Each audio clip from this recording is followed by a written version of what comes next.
Good morning all of you. तो बच्चों, हम आज पाठ पढ़ेंगे इब्राहिम गारदी, जिसके लेखक हैं श्री वृंदावन लाल वर्मा जी। आप जानते हैं कि जब अहमद शाह जो है कहने लगता है गारदी जी से, इब्राहिम से, कि तुम मुसलमान होकर अपनी ज़िंदगी को इस तरह बिगाड़ा है, तब वह कहने लगता है, आप जानते ही नहीं हैं कि मुसलमान कहते किसको हैं। जो अपने मुल्क के साथ गद्दारी करे, जो अपने मुल्क को बर्बाद करने वाले परदेशियों के साथ दे, वह मुसलमान नहीं हो सकता। मुझको मालूम हुआ, अहमद शाह कहने लगता है, मुझे मालूम हुआ कि तुम फिरंगियों के कायल रहे हो, उनकी सारगिदी में ही तुमने यह सब सीखा है। क्यों? क्या तुम नमाज पढ़ते हो? इब्राहिम कहने लगता है, हाँ, 5 वक्त नमाज पढ़ता हूँ। अहमद शाह के चेहरे पर व्यंग की मुस्कान देखने को मिलता है। व्यंग की मुस्कुराहट से हंसते हुए कहता है, आंखों में कुरूपता है और बोलने लगता है, फिरंगी या मराठी जबान में नमाज पढ़ते हो। इब्राहिम अपने घावों की पीड़ा को, अपने दर्द को दबाते हुए कहने लगता है, खुदा जो है अरबी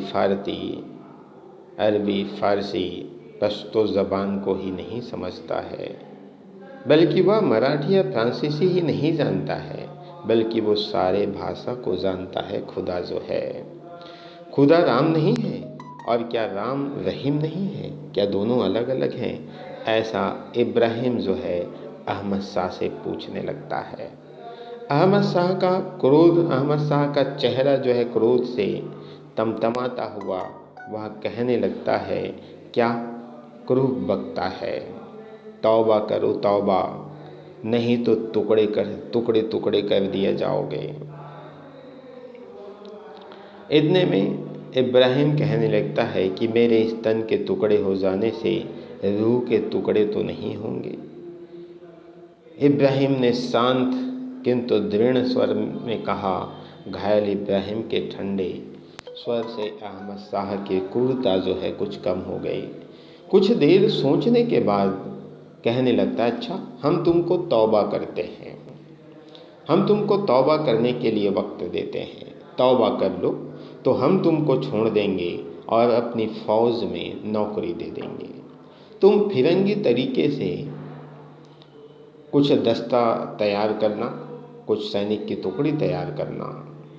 अपना दर्द को इब्राहिम जो है दबाते हुए होठों पर एक छोटी सी मुस्कान लाते हुए कहने लगता है अहमद शाह कि उस खिलवाड़ को इब्राहिम समाप्त करना चाहता था। उसने कहा, अगर छूट जाऊं तो पुनः ही फिर पलटने तैयार करूं। पलटने अर्थात पलटने मतलब सैनिक की टुकड़ी तैयार करूं, ऐसा बात कहने लगता है। फिर इसी पानीपत के मैदान में मैं उन अरमानों को पूरा करूंगा जिन अरमानों को मैं पूरा नहीं कर पाया हूं। आज वो अरमान जो है मेरे सीने में धड़क रहे हैं, ऐसा इब्राहिम कहने लगता है। अब समझ में आ गया कि तुम असल में बुत परस्त हो।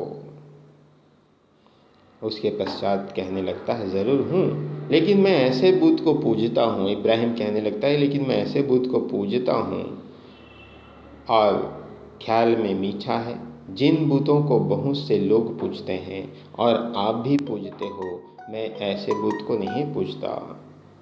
हम भी खबरदार, हाँ, आप भी हर तंबू के सामने मरे हुए सिपाहियों के सरों के ढेर के इर्द गिर्द जो आपके पठान और बुहेर सिपाही नाच नाच कर जश्न मना रहे हैं, वह सब क्या है? क्या वह बुत परस्ती नहीं है? ऐसा इब्राहिम जो है अहमद शाह से पूछने लगता है। हाँ, तुम जबान भी हो, तुम्हारा भी वही हाल किया जाएगा जो तुम्हारे सदा शिवराव भाव का हुआ है। इब्राहिम जो है चकित इब्राहिम के मुंह से निकल पड़ा, क्यों, उनका क्या हुआ? इतने में अहमद शाह जो जवाब देते हैं कि मार दिया गया, सर काट लिया गया। घायल इब्राहिम जो है दोनों हाथों से सर थाम कर कहने लगता है, उफ। अब्दाली को उसकी पीड़ा रुचि बोला, तुम लोगों का खूबसूरत छोकरा विश्वास राव भी मारा गया। इब्राहिम की बूझती हुई आंखों के सामने और भी अंधेरा छाने लगा था। कुपित स्वर में कहा, विश्वास राव मेरे मुल्क का ताज, मेरे सिपाहियों के हौसलों का ताज। उफ। इब्राहिम जो है गिर पड़ता है। अहमद शाह जो है उसके तड़पने पर प्रसन्न था। उसकी निर्ममता से सोचा कि शहीदी को जीत लिया। इब्राहिम जो है जरा सा हल्का सा उठता है और भरभराते हुए स्वर में कहने लगता है, पानी। अब्दाली कड़का, पहले तौबा कर लो। तौबा करें वे लोग जो कैदियों, घायलों, निहत्थों का कत्ल करते हैं। मुझे तौबा करने की आवश्यकता नहीं है। अब्दाली से नहीं सहा गया, इब्राहिम भी नहीं सह पा रहा था। अब्दाली ने उसके टुकड़े टुकड़े करके वध करने की आज्ञा दे दी।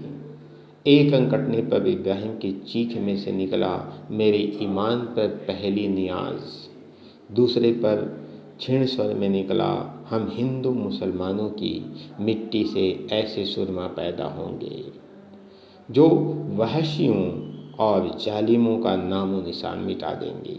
और फिर अंत में इब्राहिम जो है, मराठों के सेनापति इब्राहिम खां गारगी के मुंह से केवल एक ही शब्द निकला और वह शब्द था अल्लाह। वह शब्द था अल्लाह। तो धन्यवाद, ये पाठ समाप्त हो गया आपका। ठीक है।